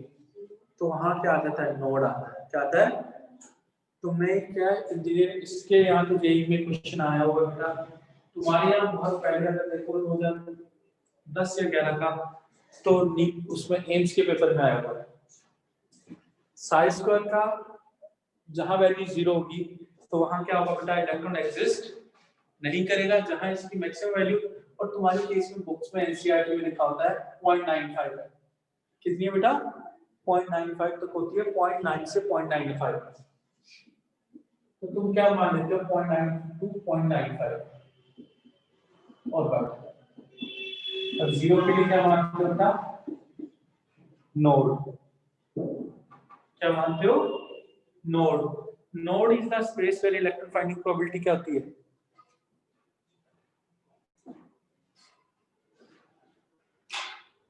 अब कहते हैं श्रोडिंगर वेव इक्वेशन, इस इक्वेशन का सॉल्यूशन ही क्या बता, ऑर्बिटल है psi। इस इक्वेशन का सॉल्यूशन है जहां इसमें क्या है, E और V दो ही वेरिएबल है, E और V, क्योंकि 8 pi square m, 8 constant, pi square constant, m mass of electron constant, h square plus constant. psi एक रैंडमली वेव फंक्शन माना है, वो किस पर डिपेंड करेगा, सिर्फ और सिर्फ एनर्जी पर।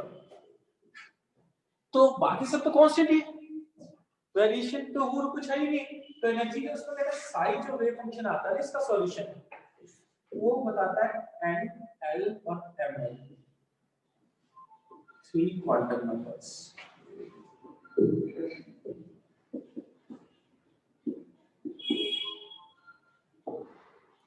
तो श्रोडिंगर वेव इक्वेशन का सॉल्यूशन बेटा 3 क्वांटम नंबर आते हैं, चारों नहीं होती।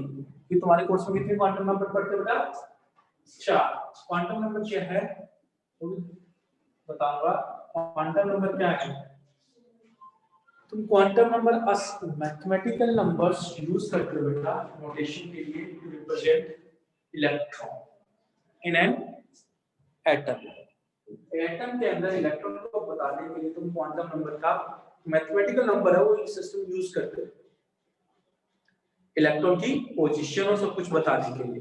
तो उसमें क्या होता है, 4 क्वांटम नंबर बोल देते हैं। तुम क्या होता है इलेक्ट्रॉन को डिस्क्राइब करने के लिए बेटा n l ml और ms, इसको बोलते हैं बेटा तुम्हारे यहाँ अभी लिखेंगे प्रिंसिपल, ठीक है, प्राइमरी बोल दो, प्रिंसिपल होता है नहीं तो, ठीक है। सेकंड पे आता है बेटा सेकेंडरी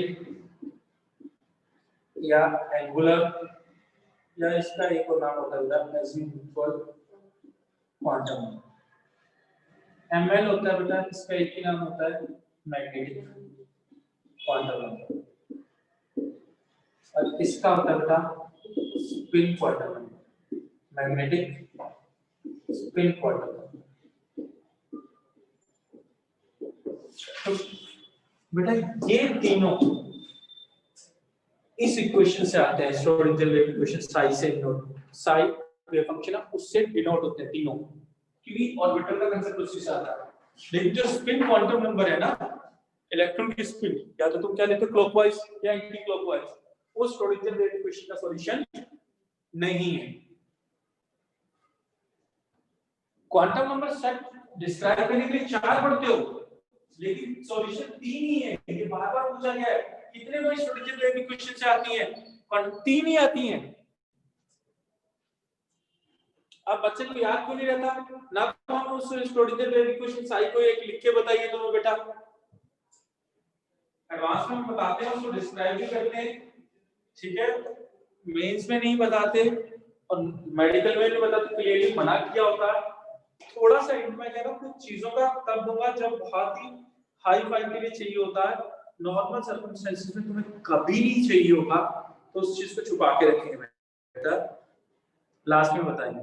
तो तुम्हारे पास सबसे पहले ये देख लिया, एक स्टेटमेंट लिखना बेटा, हमने क्वांटम नंबर का कहां तक लिखा स्टेटमेंट, अभी साई स्क्वायर का फिजिकल मीनिंग होता है, यहां तक लिख लिया। साई स्क्वायर का फिजिकल मीनिंग है, ये प्रोबेबिलिटी को बताता है, ठीक है, कोई इश्यू तो नहीं बेटा।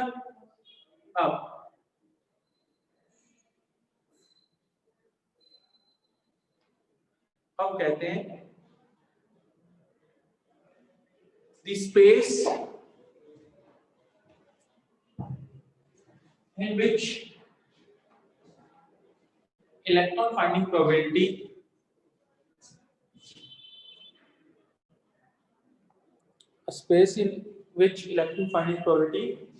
maximum क्या होता है बेटा,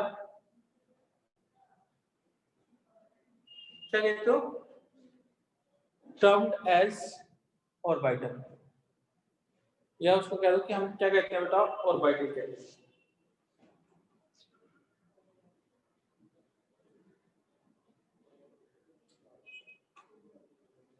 When the Schrodinger equation is solved,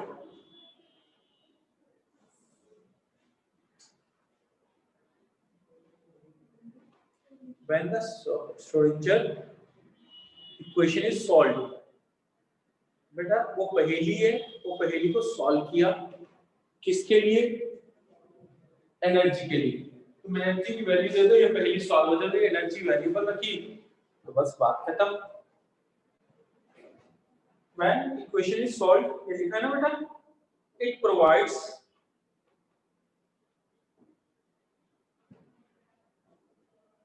a set of numbers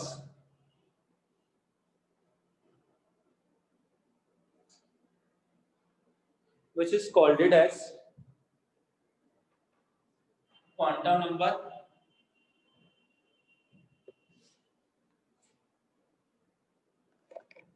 these number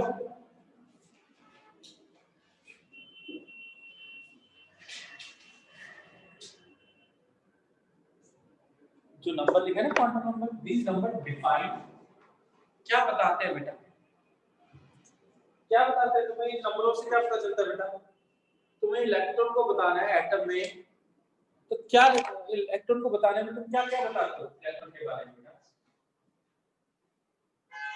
जहां भी इलेक्ट्रॉन रखा जाता है उस ऑर्बिटल के बारे में क्या क्या बताते हो, कोई भी बताइए बेटा, 4 और 4 में से 4 बातें, 4 ही बातें बताते हो, क्या सबसे पहले तो शेल को बेटा उसमें कहते हैं शेल कंसेप्ट इसके लिए एनर्जी। जब तुम कोई भी एटम तुमने वर्ड पढ़ा भी है, इलेक्ट्रॉन को फिलअप करते हो किसके ऑर्डर में फिलअप करते हो बेटा? एनर्जी के इंक्रीजिंग ऑर्डर में। तो पहले क्या देखते करते हो बेटा? एनर्जी। जिसकी एनर्जी लोएस्ट है उसी को फिलअप करते हो। पहला कंसेप्ट तुम्हारे पास क्या आता है? एनर्जी का। तो ये क्वांटम नंबर का सेट जो भी तुम डिफाइन करोगे इसका मेन पर्पस पहले क्या होगा? डिफाइन करना एनर्जी। नेक्स्ट बताइए बेटा कि तुम क्या इलेक्ट्रॉन्स की एटम के अंदर क्या बताते हो बेटा? एनर्जी। किसके लिए? इलेक्ट्रॉन्स एनर्जी एटम या एटम किसी में बनाना। इलेक्ट्रॉन्स की एनर्जी का डिस्कशन होता है। चाहे मॉलिक्यूल में बनाते तो उसमें एनर्जी का डिस्कस करते ना भाई, तो दूर से लगाया पड़ा वो डायग्राम बनाया था, वहां जो एनर्जी का रिपल्शन और रिएक्शन क्या हो गया बेटा बिटवीन एटम्स इक्वल हो गया, वहां एनर्जी को मिनिमाइज कर दिया था। ऐसा डायग्राम नहीं बनाया हुआ, मॉलिक्यूल भी बनाते तो ऐसा डायग्राम सब बनाते हो। तो तुम एनर्जी पे ही बात करते हो। कभी तुमने बॉन्ड भी बनाया है, जो तुम ये कहते हो रिश्ते बनाते हैं, रिलेशन बनाते हैं, तो हम एनर्जी कम करने के लिए बनाते हैं, शांति के लिए, सुखद एहसास के लिए। कोई भी तुमने कहा कि तुम कोई रिलेशन किसी का भी हो कोई रिलेशन, तो क्या दुखी होने के लिए रिलेशन बनाता हो। बॉन्ड इसलिए तो पढ़ते हैं कि अट्रैक्शन का होता है। कभी पढ़ा बॉन्ड रिपल्शन का होता है? केमिकल बॉन्ड पढ़ा है तो अट्रैक्शन का ही पढ़ा है ना। तो कोई ज्यादा से ज्यादा क्या करे? या तो इंटरेक्ट ना करूं, यही बढ़िया। इंटरेक्ट करो तो कुछ ना कुछ मिलो, इससे तो अच्छा कह रहा हूं अकेला रहो ना। कहीं आगे आकर ऐसे पकड़ तुम एक धागे से पकड़े ना, आप मुझे दुख मिले, ऐसे सभी क्या चाहते? शांति चाहते हैं ना, अच्छा लगे। तो ऐसे एटम के अंदर भी इलेक्ट्रॉन जो इंटरेक्ट करता है वो कहता है मेरी एनर्जी क्या रहे बेटा? मिनिमम रहे, कम रहे, शांति रहे। एनर्जी हो गई तो तुम कैसे बच्चा, छोटे बच्चे में एनर्जी जाता है तो भुगतता रहता है, परेशान करता रहता है। अगर उसकी एनर्जी निकाल लोगे तो शांति से बैठा रहेगा ना। तो पहला फैक्टर समझ गया एनर्जी का। दूसरा क्या होता है बताइए भाई, कोई तो बताए भाई, तुमने फिर इलेक्ट्रॉन फिलअप कैसे कर लिया भाई? तुमने दो एनर्जी डायग्राम पढ़े हैं भाई। एक तो एटम के अंदर इलेक्ट्रॉन की फिलिंग पढ़ी है, एक वो अपना MOT molecular orbital theory, sigma 1s, sigma star 1s, sigma 2s, sigma star पढ़ी है कि नहीं? तो पहला फैक्टर तुम्हारा एनर्जी का होता है। दूसरा क्या होता है भाई?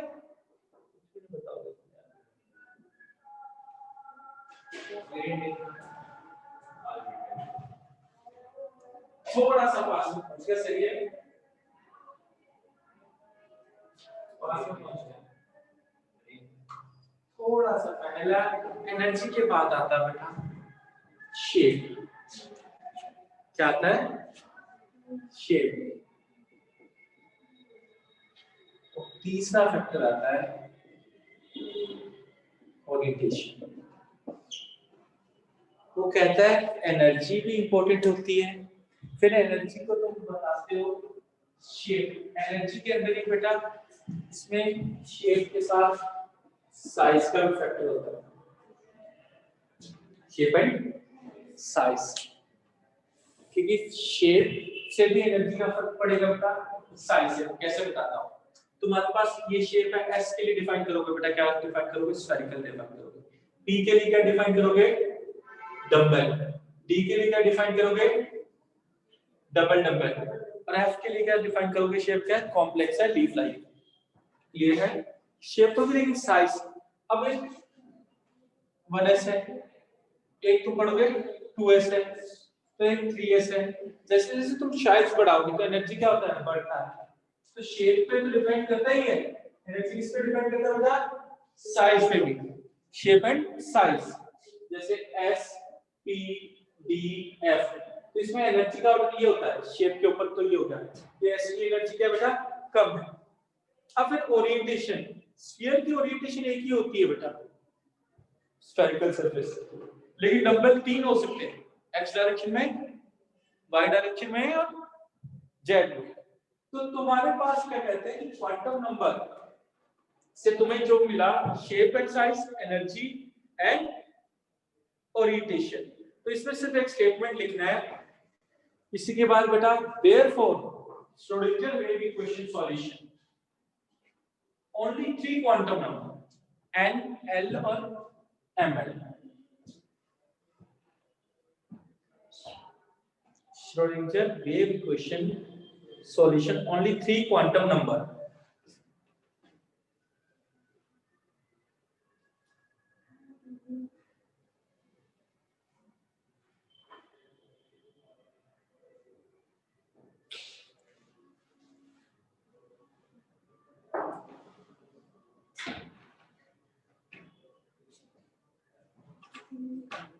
ठीक है, पेपर में ये पूछा जा सकता है कि श्रोडिंगर वेव इक्वेशन के कितने क्वांटम नंबर हैं सॉल्यूशन।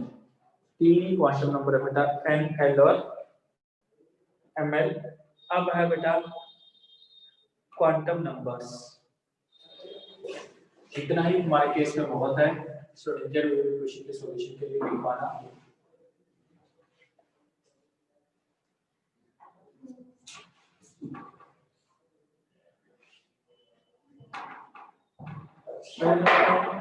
क्वांटम नंबर लिखिए बेटा, क्वांटम नंबर तो वही है, सॉल्यूशन है भाई, इसमें सेट ऑफ क्वांटम नंबर्स।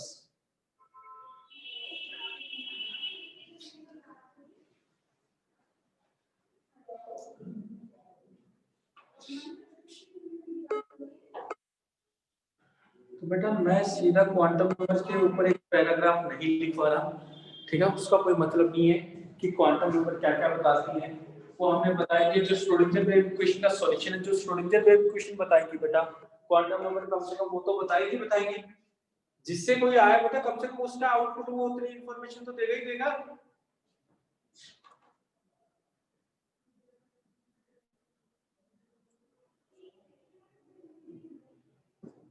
ठीक है, हमें सिर्फ क्या रहेगा, एक टेबुलर फॉर्म में आता है क्वांटम नंबर क्या है n, इसको हम क्या कहते हैं, क्वांटम नंबर के सेट में हम कहते हैं प्रिंसिपल क्वांटम नंबर। सेकंड होती है बेटा l, अब इसका जो मेनली नाम चलता है तुम्हारे पास एंगुलर क्वांटम नंबर। थर्ड होती है ml, मैग्नेटिक क्वांटम नंबर। और लास्ट स्पिन, मैग्नेटिक स्पिन लेकिन तो तुम्हारे यहाँ स्पिन क्वांटम नंबर निकालता है। तो इनमें सबसे पहले भाई प्रिंसिपल क्वांटम नंबर, इसका सॉल्यूशन क्या है। प्रिंसिपल क्वांटम नंबर ये किसने बताई थी बेटा, फटाफट लिखोगे तो किसने बताई थी, बोहर। गिवन बाय ये बोहर ने इसको डिस्क्राइब किया। प्रिंसिपल क्वांटम नंबर से तुम्हें क्या पता चलता है, अब तुम्हें बताइए प्रिंसिपल क्वांटम नंबर से क्या पता चलता है बेटा।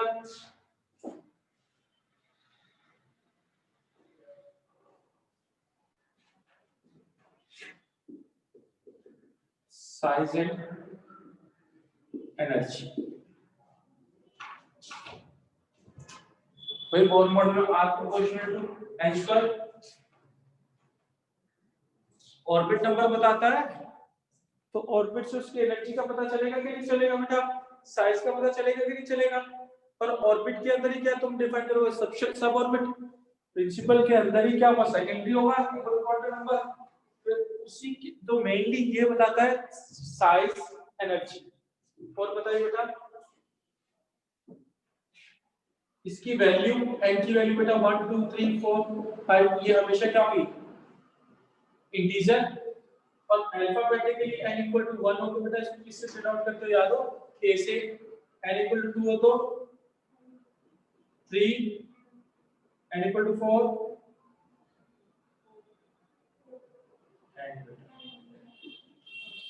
n equal to 5, n equal to 6, capital P, K L M N O P, 7 तक बता देता हूं Q।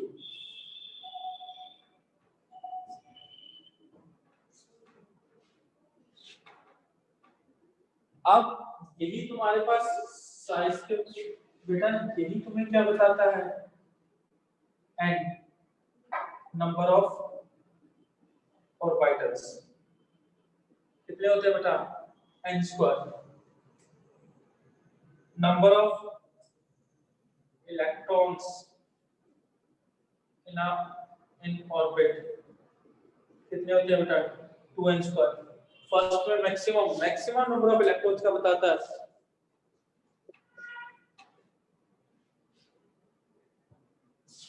प्रिंसिपल क्वांटम नंबर में नंबर ऑफ यही तुम्हें बताता है बेटा किसका आता है नंबर ऑफ सब ऑर्बिट हमेशा यहाँ पे कितना आता है n इक्वल टू 1 में 1 ही होता है बेटा सब ऑर्बिट का मतलब होता है सब शेल n के अंदर 1 के अंदर 1 ही होगी बेटा n इक्वल टू 2 है तो 2 n इक्वल टू 3 है तो 3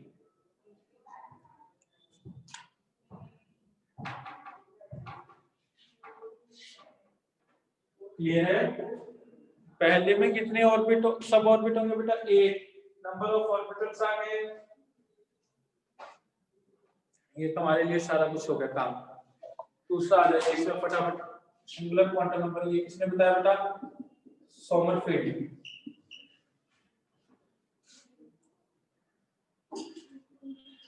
it is represented by L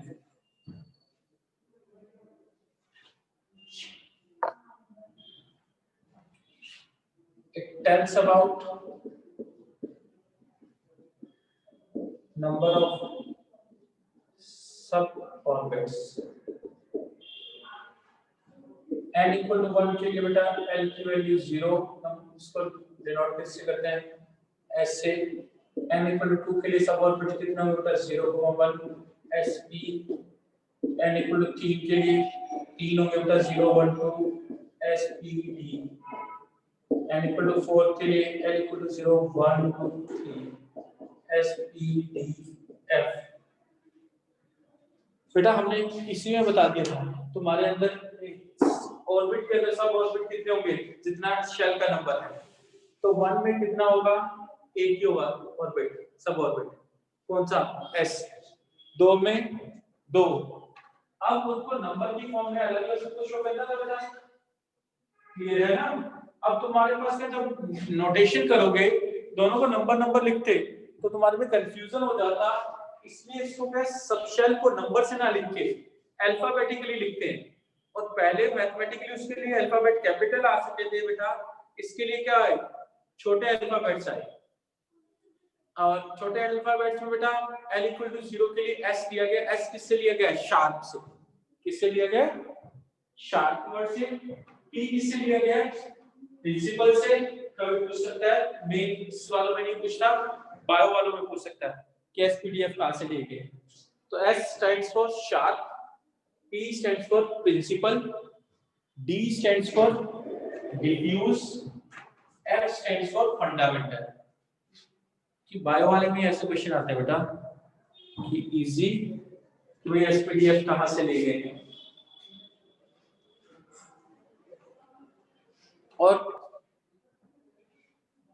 इसमें याद रखना है बेटा एसपीडीएफ आ गया अब इसमें एनर्जी का ऑर्डर बताता है कि s then p then d then f एक तो ये सब शेल की एनर्जी का order second value of L always L equal to beta 0 to n minus 1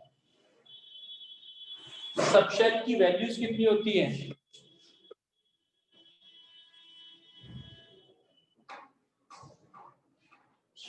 0 to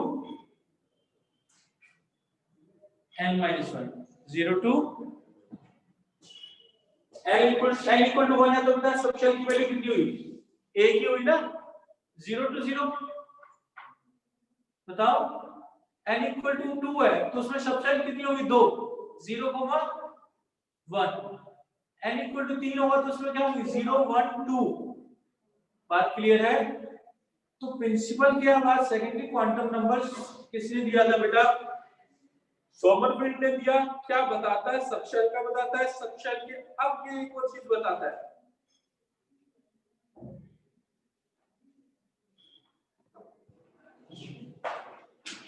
सबसे इंपॉर्टेंट होती है, जिसके बाद शेप ऑफ ऑर्बिटल या शेप ऑफ सबशेल भी कह सकते हो बेटा, ठीक है। इंडियन एस के लिए सबशेल के लिए शेप क्या आती है बेटा, स्फेरिकल। पी के लिए डम्बल, बी के लिए डबल डम्बल,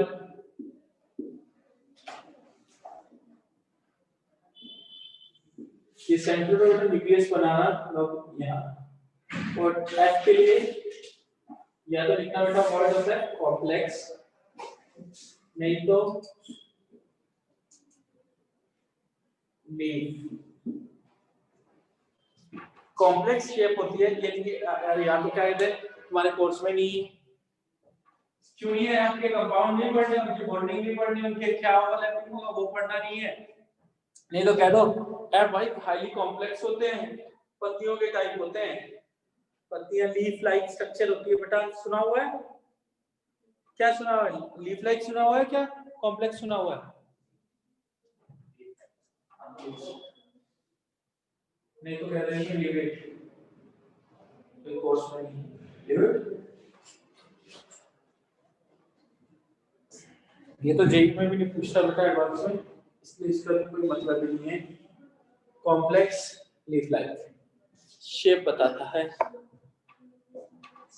एनर्जी का ऑर्डर हो गया। अब आता है next magnetic quantum number. It is proposed by, किसने बताया था, किसी को पता है, लेंगे। It is proposed by, given by Hindley. It is denoted by ML. Magnetic quantum number बेटा या तुम्हारे एम से लिख देते हैं, ठीक है। It tells about, जो मेन लाइन की है, it tells about orientations,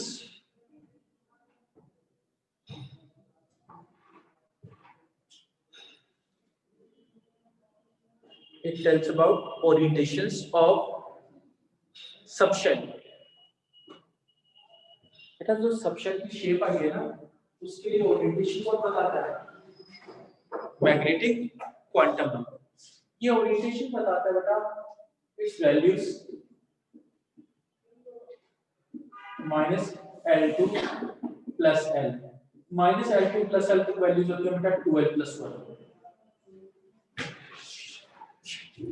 0 के लिए L = 0, तो ml की वैल्यू कितनी होगी बेटा, a की होगी 0।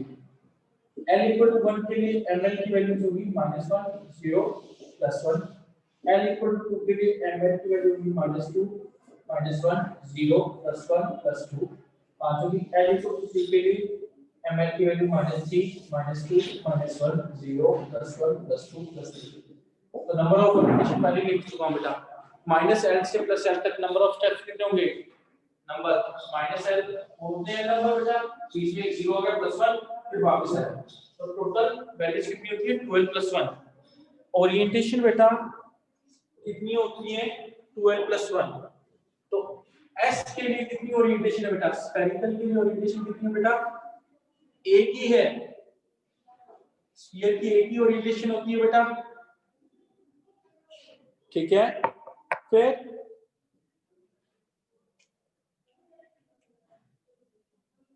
पक्की बात है, P के लिए इसे बोलते हैं डंबल के लिए, इसकी तीन ओरिएंटेशन है बेटा, एनर्जी शेप सेम होने के बाद भी Px Py Pz। Px का मतलब बेटा x एक्सिस के लंब डंबल, Py होगा तो y एक्सिस के लंब डंबल, Pz होगा तो z एक्सिस के लंब डंबल। तो तीन ओरिएंटेशन होगी, बात क्लियर, पता होनी चाहिए बेटा, क्योंकि तुम्हें नोड और एंटी नोड का कंसेप्ट बताना पड़ेगा, रेडियल नोड और एंगुलर नोड का, तो पता होना चाहिए।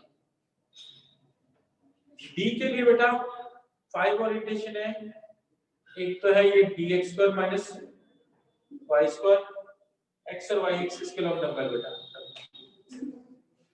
और एक है d z square. Z axis के लॉन्ग नंबर, इसे डगनेट टाइप ऑफ एक्स एक्सिस के लॉन्ग क्या होता है बेटा, रिंग डी जेड स्क्वायर। और नेक्स्ट होता है बिटवीन एक्सिस में एक्स वाई तो d x y, y z plane में तो डी वाई जेड, और जेड एक्स में होगा तो बेटा जेड एक्स। ऐसे ये मान लो बेटा एक्सिस मान लीजिए, ये जेड एक्सिस ले लिया, ये एक्स ले लिया, ये वाई ले लिया तीनों। तो अगर मैं इस प्लेन में ले रहा हूं, क्लियर है, ये प्लेन ये इक्वल प्लेन पॉसिबल है। ये जेड एक्सिस लिया तो ये क्या माना मैंने बेटा, माने वाई माना तो ये एक्स जेड हो गया। बात क्लियर है, इसमें तो उसमें दोनों में नहीं होगा ना, तो मैं तुम्हें वो दिखाने के काम आएगा एंगुलर नोड का। अगर मैंने dxy कहा क्या ये dyz का है, तो इस प्लेन में इन दोनों प्लेन में नहीं है ना इलेक्ट्रॉन, तो इन डिस्टेंस पर, तो एंगुलर नोड कहां होगा वो भी दिखाना होगा ना, इसलिए आसानी से आ जाएगा। तो ये पता होना चाहिए भाई, ये xy प्लेन माना तो xy प्लेन में, yz माने तो yz, कोई भी दो एक्सिस कंटेनिंग प्लेन बना लीजिए ना, वो तो रिप्रेजेंटेशन है बेटा। तुमने इसका x माना तो ये y हो गया, इसी को मैंने y मान लो, इसको z मान लो, कुछ भी मान लो, मतलब नोटेशन है, कोई दिक्कत तो नहीं है। ये तो सिंपल मान लिया, d के 5 ऑर्बिटल्स होते हैं मान लिया, f के हमें मतलब भी नहीं है बेटा। तो अब एक स्टेटमेंट लास्ट बचा है स्पिन क्वांटम नंबर, इस पे तुम खुद लिख के लाओगे, पहले ये पढ़ के आनी initial electronic confirmation spin quantum number की, बस नाम लिखवा देता बेटा, तुम्हें पता नहीं होगा किसने दिया है, अगर किसी को पता है तो बता दो।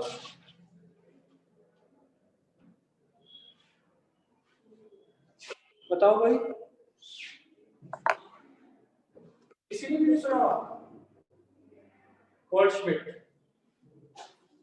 एंड ऊहेन, बेटा एल साइलेंट रहता है, ऊहेन UHLEN, गोल्डश्मिट नाम सुना कभी बेटा? गोल्डश्मिट एंड ऊहेन ब्लैक, ऊहेन ब्लैक होता है बेटा, ब्लैक एल साइलेंट रहता है, ऊहेन ब्लैक, ऊहेन ब्लैक। ये बेटा बस स्पिन बताता है, इलेक्ट्रॉन अपनी ओन एक्सिस पे क्या है, क्लॉकवाइज स्पिन करता है तो ऊपर वाला है, एंटी क्लॉकवाइज करता है तो ये सिर्फ डायरेक्शन ऑफ स्पिन बताता है, क्लॉकवाइज और एंटी क्लॉकवाइज। तुम्हें ये तो पता है पहला एक इलेक्ट्रॉन लोगे उसकी स्पिन कुछ भी हो सकती है बेटा, तो तुम्हें पता है मैग्नेट का पहला पोल कोई भी हो सकता है बेटा, साउथ, वो तो तुमने पढ़ा होगा ना कि एक साउथ पोल में दूसरा साउथ पोल अपोजिट बन जाता है अपने आप, ठीक है ना भाई। पहला जो स्पिन होता है बेटा इलेक्ट्रॉन का, चाहे रोटेशन पे कुछ भी ले लो बेटा, बातें मत करो, पहले लिख लो, पहली स्पिन कुछ भी मानते हो ना, तुम्हें पढ़ाया क्या होगा कि पहला इलेक्ट्रॉन आया तो इसको एंटी क्लॉकवाइज बना लो या क्लॉकवाइज, कोई फर्क नहीं पड़ता। लेकिन दूसरा क्या आएगा, पॉलीज का एक्सक्लूजन प्रिंसिपल पढ़ा है ना, कि दूसरा क्या रहेगा, अपोजिट स्पिन का। तो इसलिए पहले भी कोई स्पिन डिफाइन नहीं होती। अगर तुमने सॉलिड स्टेट में देखा होगा एनसीईआरटी में डायग्राम बने होंगे बेटा, वो पीछे जाके मैग्नेटिक मोमेंट के पहला ये दिखाओ या ये दिखाओ, कोई फर्क नहीं पड़ता। अगर वो पैरामैग्नेटिक को क्या बनाया होगा, फेरोमैग्नेटिक या फेरीमैग्नेटिक या एंटी फेरोमैग्नेटिक, तो फेरो ऊपर एक ही डायरेक्शन के सारे होंगे, जब किसी में बना लीजिए एंटी बनाया हुआ तो दोनों अपोजिट एक दूसरे को कैंसिल आउट होंगे, इक्वल नंबर की होंगे, और फेरी होगा तो एक नंबर ज्यादा होगा एक नंबर कम होगा। तो ये चीजें आनी चाहिए, पहला कोई भी स्पिन हो कोई फर्क नहीं पड़ता। और एक इसमें तुम्हारे यहाँ इसका कोई फिजिकल मीनिंग नहीं है बेटा, प्लस हाफ और माइनस हाफ ले आके। क्लॉकवाइज के लिए क्या माना गया बेटा, प्लस, और एंटी क्लॉकवाइज के लिए माइनस। तुम्हें कुछ भी मानना हो बता सकता है वो। तो हमें अगर खुद की तरफ से मानना है तो क्लॉकवाइज के लिए हम क्या मानेंगे बेटा, प्लस हाफ, और एंटी क्लॉकवाइज के लिए। तो कल एक तो तुम्हें स्टेटमेंट ये सारे देख के आए बेटा, फिर हमें ये पढ़ना होता है इलेक्ट्रॉनिक कॉन्फ़िगरेशन, जिसका रिप्रेजेंटेशन हम पढ़ेंगे NLX। N stands for principal quantum, यही सबसे पहले बताया कि बेटा size and energy. Then L, N को हम मैथमेटिकली नहीं लिख सकते थे, क्योंकि N को मैथमेटिकली लिख लेते हैं, 1 लिख लिया तो L की वैल्यू या तो S की फॉर्म में आएगा। अगर ये है तो इसके साथ L कौन सा पॉसिबल है, सिर्फ S ही पॉसिबल था। अब सेकंड लिख दिया तो इसके साथ S और P दोनों पॉसिबल है। फिर मैं थर्ड लिखा, इसके साथ तीनों पॉसिबिलिटीज आएंगी, 3P 3D 3 होंगे। 4 लिखा तो 4 सबसेट। 5 लिखा तो आगे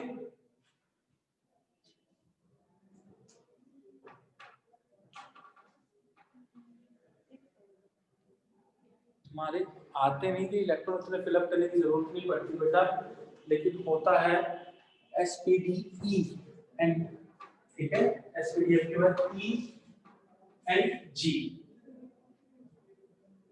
E एंड G भी आता है बेटा, छोटा H भी आता है, लेकिन तुम्हारे पास वो EGH, ठीक है, वो नहीं है। हमारे पास दो 4 ही ऑर्बिटल का शेप का डिस्कशन, 3 का ही डिस्कशन है शेप का, तो डिफाइन क्या करते हैं बेटा 4 SPDF। सुना नहीं हुआ शायद, हाँ आता नहीं तुम्हें, लेकिन अब ये तो मैं कॉन्ट्राडिक्ट नहीं करूंगा ना, मैंने तो खुद कहा कि सब ऑर्बिट कितने होते हैं बेटा, जितनी वैल्यू n की है, 1 में 1, 2 में 2 बताने पड़ेंगे, 3 में 3 बताने पड़ेंगे, 4 में 4, 5 में 5, 6 में 6, 7 में 7। वो भरेंगे नहीं, वो अलग बात है, वो भरेंगे नहीं, वो अलग बात है। ऐसे तो थर्ड में भी पहले 3D की बनती ना, कोरस बनते हो, तो इसका मतलब ये थोड़ी है कि तुमने एक फ्लोर पे फ्लैग बना ली, फ्लोर का तो बना हुआ है ना, उस फ्लोर में सारे एक बिल्डर है भाई, उसने 100 फ्लोर की बिल्डिंग बनाई है, वो है उसमें, तो ऐसे तो एक फ्लोर पे 5 फ्लैट है, फिर दूसरे फ्लोर बढ़ाता जा रहा, मान लीजिए, ये अलग अलग है, तो सारे एक ही फ्लोर के सारे फ्लैट एक ही टाइम बिक जाएंगे, ये तो कोई जरूरी नहीं है ना। किसी को देखने है ऊपर वाला फ्लोर, यार बजट सेम सही है, थोड़ा ये ज्यादा बेटर है, इसमें मेरे को व्यू अच्छा दिखेगा, तो वो ले लेता। तो तुम आगे जाके तुम्हें पढ़ना भी तो होता है ना कि ये एनर्जी का ऑर्डर हर जगह फॉलो नहीं होता, तो कहाँ क्या होता है, जंपिंग कहाँ होती है, तुम देखो जंपिंग क्या होती है, जब फ्लोर का नंबर बढ़ता जाएगा ना, शेल का नंबर बढ़ता है, तब वहां मिक्सिंग सी हो जाती है, कोई कहीं भी चला जाता है। बड़ा एक्सेप्शन क्या लेते तुम उसे,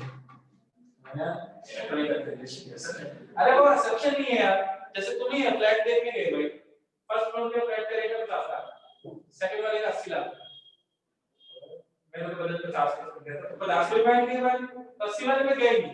अब तुम्हारा बजट है 1 करोड़ का है भाई, तो एक फ्लैट है 95 का, 97 का, और एक फ्लैट है 1 करोड़ का भी, और 1 करोड़ 5 लाख का, और 1 करोड़ 5 लाख वाला ज्यादा बढ़िया लग रहा है तुम्हें, तो तुम क्या करें 1 करोड़ 5 लाख वाला भी ले लोगे, तो तुम्हें उसमें ज्यादा सेटल, एक बार तो 5 लाख ज्यादा लगे, लेकिन ओवरऑल क्या है, तुम कहोगे कि मैं ये 5 लाख इसमें इस फ्लैट में 10 साल ज्यादा रहूंगा ना भाई, तो मेरा ओवर कम हो जाएगा। तो वही वाली बात रहती है, जहां एनर्जी का डिफरेंस थोड़ा बहुत कम होता है, वहां क्या होता है, ऊपर नीचे चल जाता है। जहां एनर्जी का डिफरेंस ज्यादा होता है, शुरू में एनर्जी का डिफरेंस ज्यादा होता है, वो तो हमने हाइड्रोजन के एटॉमिक मॉडल में भी पढ़ लिया बेटा। जैसे फर्स्ट की एनर्जी कितनी है, -13.6 इलेक्ट्रॉन वोल्ट है, सेकंड की कितनी है बेटा, -3.4, और थर्ड की कितनी है, -1.51 होती है। तो इनमें क्या इनिशियल एनर्जी डिफरेंस क्या है, ज्यादा है, तो यहाँ कोई घपला नहीं करते, लेकिन जैसे जैसे एनर्जी डिफरेंस क्या होगा, बढ़ता जाएगा ना, तो तुम क्या करोगे, घपला करोगे। और कितने घपले हैं इलेक्ट्रॉनिक कॉन्फ़िगरेशन के सबसेट बताओगे बेटा, 36 तक कितने हैं,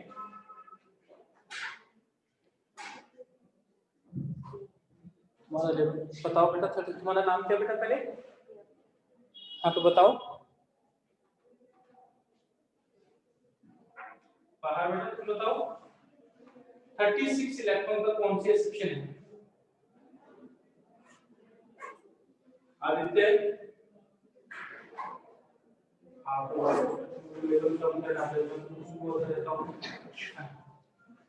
तो बता भाई, अभिलाष, एक कॉपर है। अब तो मुझे देख के बताओ कि मेरे सर के ऊपर कितनी कष्ट होगा, सर के ऊपर क्या बीतेगी कि तुम्हारे पास 3 टॉपिक है बेटा,